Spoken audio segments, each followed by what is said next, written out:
नमस्कार दोस्तों, मैं श्री दीपचंद चौधरी महाविद्यालय ललितपुर से डॉक्टर एसपी सिंह आज आप लोगों को एमए प्रथम सेमेस्टर की कक्षा में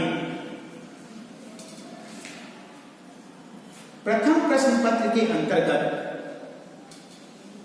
गोस्वामी तुलसीदास द्वारा विरचित रामचरितमानस के उत्तरकांड के चौपाइयों की व्याख्या बताने जा रहा हूं।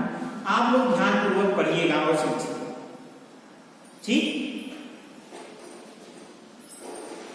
आइए चौपाई पढ़ते हैं। हरसि भरत कौशलपुर आए, समाचार सब भुनि समानाए। पुनि मंदिर में बात जनाई, आवत नगर कुशल रघुराई। सुनत सकल जननी किधाई, कहीं प्रभु कुशल भरत समझाई। समाचार पुरवासी पाए, नर अरु नारी हरस सब धाये। दधि दुर्बा रोचन फल मूला, नव तुलसी दल मंगल मूला। भरी भरी हेम थार भामिनी, गावत चली सिंदूर गामिनी। जे जैसे ही तैसे ही उठी धावही, बाल वृद्ध कह संग न लावही। एक एकन कह बूझई भाई, तुम देखे दयाल रघुराई। अवधपुरी प्रभु आवत जानी, भय सकल शोभा कै खानी। बहन सुहावन त्रिविध समीरा, भय सरजू अति निर्मल नीरा। ठीक, ये चौपाई है। अब आप संदर्भ कैसे लिखोगे? प्रस्तुत पद्यावतरण गोस्वामी तुलसीदास द्वारा विरचित प्रसिद्ध महाकाव्य रामचरितमानस के उत्तरकांड से अवतरित है। ठीक, अब चौपाई में आए हुए शब्दों के अर्थ को जान लेते हैं। हर्ष मतलब प्रसन्न होकर, कौशलपुर मतलब अयोध्या, समाचार मतलब सूचना, गुरु मतलब गुरु। ठीक, कोई मंदिर मतलब घर होता है, और जनाई मतलब बताना। आवत नगर कुशल, कुशल मतलब अच्छा, ठीक है। रघुराई मतलब रामचंद्र जी, और सुनत सकल मतलब संपूर्ण, जनन मतलब लोग, उति धाई, धाई मतलब दौड़ने। कई प्रभु कुशल, भरत समझाई, समझाई मतलब समझाना। समाचार सूचना पूर्वासी पाए, नर अरु नारी हरस, नर मतलब मनुष्य, नारी मतलब स्त्रियां प्रसन्न होकर, हरस मतलब प्रसन्न होकर सब दौड़े। ठीक, दही मतलब दही, दुर्वा मतलब दूध, रोचा मतलब रोली, फल और फूला। नौ तुलसी, नौ तुलसियों का समूह। मंगल मूला, मंगल मतलब कल्याणकारी। भरी भरी हेम थार, हेम थार मतलब सोने की थार। भामिनी मतलब स्त्रियां। गावत चली सिंदूर गामिनी, सिंदूर गामिनी मतलब गमन करने वाली। ठीक, गमन करने वाली, हाथी के समान गमन करने वाली। जे जैसे तैसे उठी धाई, मतलब उठकर दौड़ने लगे। कौन? बच्चे बूढ़े। ठीक, एक एकड़ कई बूझे भाई, तुम देखे दयाल मतलब रामचंद्र जी बहुत दयालु है, दया के सागर है, इसीलिए दयाल हो गए अर्थात रामचंद्र जी। ठीक, अवधपुरी मतलब अयोध्या, सकल मतलब संपूर्ण, बह मतलब बह रहा है या चल रहा है, चल रही है हवा। सुहावन मतलब सुंदर, त्रिविध समीरा, तीन प्रकार की हवाएं चल रही है। त्रिविध मतलब तीन प्रकार की हवाएं चल रही है। भई सरजू अति निर्मल नीला, सरजू का सरयू नदी का जो जल है अत्यंत पवित्र हो गया। ठीक, आइए प्रसंग देखते हैं। इस चौपाई का प्रसंग क्या है? प्रस्तुत चौपाई महाकवि तुलसीदास द्वारा विरचित महाकाव्य रामचरितमानस के उत्तरकांड से ली गई है। इस चौपाई में राम के, भगवान रामचंद्र जी के आने का समाचार सुनकर अयोध्या वासियों की मन स्थितियों या गतिविधियों का वर्णन किया गया है। ठीक, आइए व्याख्या देखते हैं। तुलसीदास जी कहते हैं कि जब रामचंद्र जी हनुमान जी से राम जी के लौटने का समाचार सुनकर भरत जी प्रसन्न होकर अयोध्या आ गए और राम जी के आ जाने का पूरा समाचार गुरु वशिष्ठ जी को सुनाया। इसके बाद भरत जी ने राम जी के लौट आने की बात घर में बताई कि रामचंद्र जी, भगवान रामचंद्र जी कुशलता पूर्वक अयोध्या आ रहे हैं, कुशलता पूर्वक अयोध्या पधार रहे हैं। ठीक, भगवान रामचंद्र कुशल पूर्वक अयोध्या आ रहे हैं, इसलिए पूरे अयोध्यावासी उनके आने की खुशी में, स्वागत में उत्सव की तैयारी करें। ठीक, उत्सव मनाएं।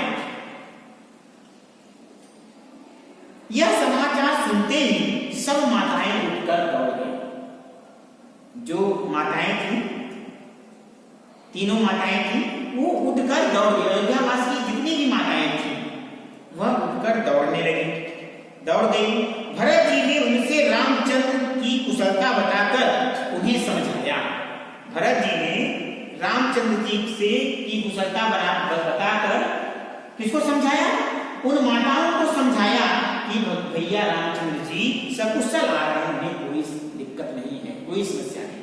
फिर भी माँ का हृदय तो माँ का ही होता है, विचलित तो होता है अपने पुत्र के लिए।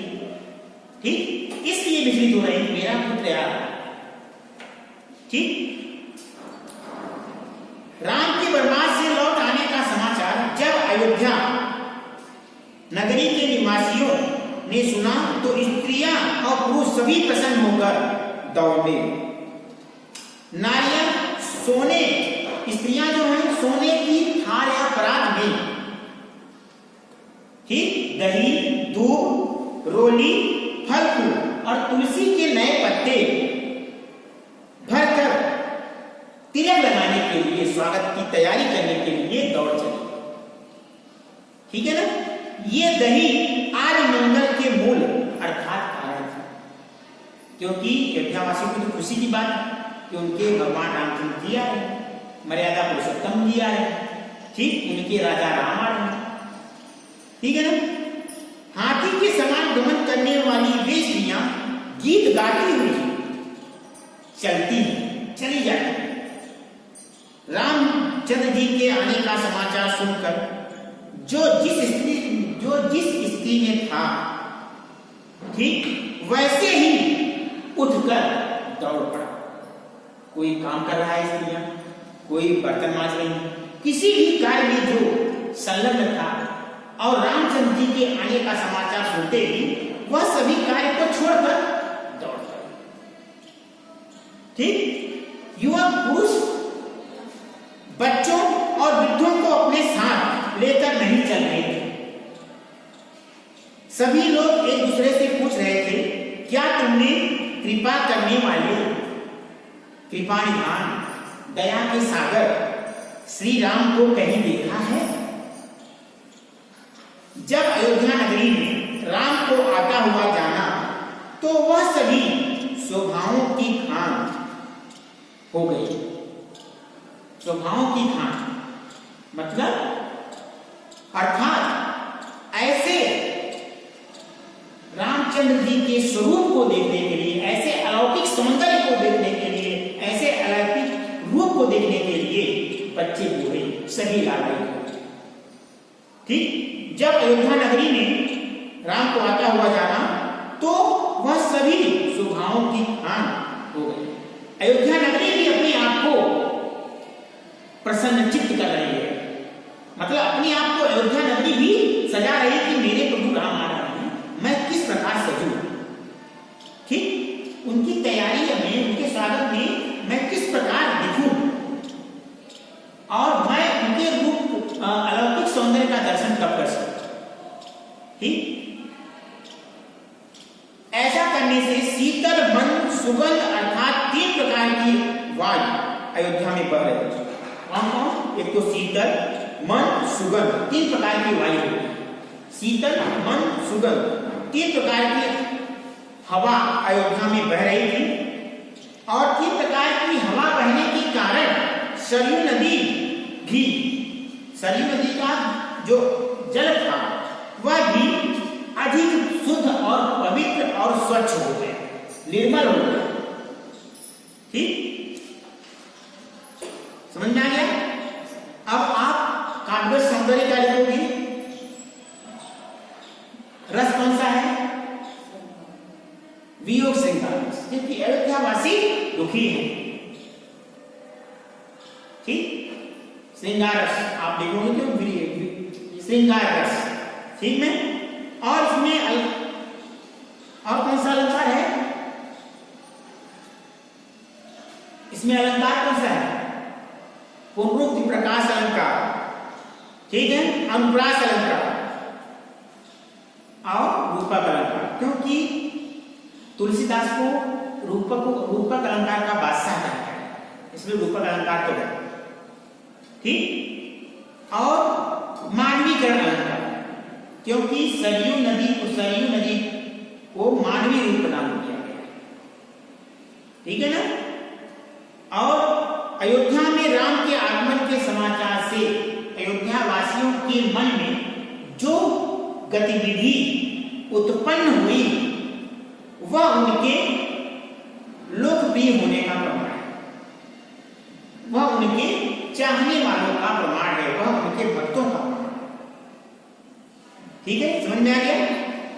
हाँ, आज के लिए इतना ही। उम्मीद करता हूं कि मैंने आपको जो गोस्वामी तुलसीदास द्वारा रचित उत्तरकांड की चौपाइयों की संदर्भ सहित व्याख्या बताई वह आपको अच्छी